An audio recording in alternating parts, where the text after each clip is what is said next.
நமது ஆறுபடையாரில் YouTube channel Muruga பக்தர்கள் அனைவருக்கும் வணக்கம். நாம திருப்புகள் பதிவு தொடர்ச்சியா பார்த்துக்கிட்டே வர்றோம். அதுல நம்ம பார்க்கக்கூடிய பதிவு திருப்புகள் பதிவு 23 தான் நம்ம பார்க்கணும். ஆனா இன்னைக்கு நம்ம திருப்புகள் பார்க்கறது இல்ல. நாம வர வெள்ளிக்கிழமை அன்னைக்கு தான் நம்ம திருப்புகள் பதிவு வரும். சரிம்மா, அப்புறம் ஏன் இந்த வீடியோ பதிவு அப்படின்னு பாத்தீங்கன்னா, வேல்மாறல்ல ஒரு 4 வரி நான் உங்களுக்கு சொல்லணும் அப்படின்னு நினைச்சுக்கிட்டே இருந்தேன். சரி, இன்னைக்கு நான் சொல்லிடலாம் அப்படின்ட்டு இந்த வீடியோ பதிவு நான் உங்களுக்கு கொடுக்குறேன். அது என்ன அப்படின்னு பாத்தீங்கன்னா, வேல்மாறல் உங்க எல்லாத்துக்குமே தெரிஞ்சிருக்கும். அதில் பார்த்தீங்கன்னா, நமக்கு யாருமே இல்லை, நாம் தனியாக இருக்கோம், நமக்குன்னு யாருமே இல்லையே, நம்ம வாழ்க்கையில் என்ன பண்ணுறது, நமக்குன்னு யாரும் எந்த ஒரு துணையுமே இல்லை அப்படின்னு ஏங்குறவங்களுக்காக வேல்மாறல்ல ஒரு அற்புதமான அழகான ஒரு 4 வரி பாடல் இருக்குது. அதை கண்டிப்பாக எல்லோருமே சொல்லுங்கள்.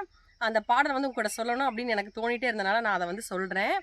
அந்த பாடல் என்னென்னு பார்த்தீங்கன்னா, தனித்து வழி நடக்கும் எனது இடத்தும் ஒரு வளத்தும் இரு புறத்தருகு அடுத்திரவு பகற்றுணையதாகும் அப்படின்ற ஒரு 4 வரி பாடலை நீங்கள் தொடர்ச்சியாக ஒரு நாளைக்கு 11 தடவை 24 தடவை எத்தனை தடவை வேணாலும் நீங்கள் தொடர்ச்சியாக பாடிக்கிட்டே இருக்கலாம். சரிம்மா, இது போல் நாங்களும் சொல்கிறோம், ஆனால் கண்டிப்பாக முருகப்பெருமான் ஐயா இதெல்லாம் கேட்பாரா அப்படின்னு எல்லாத்துக்கும் ஒரு சந்தேகம் இருக்கும். கண்டிப்பாக முருகப்பெருமான் ஐயா காது கொடுத்து கேட்பாரு.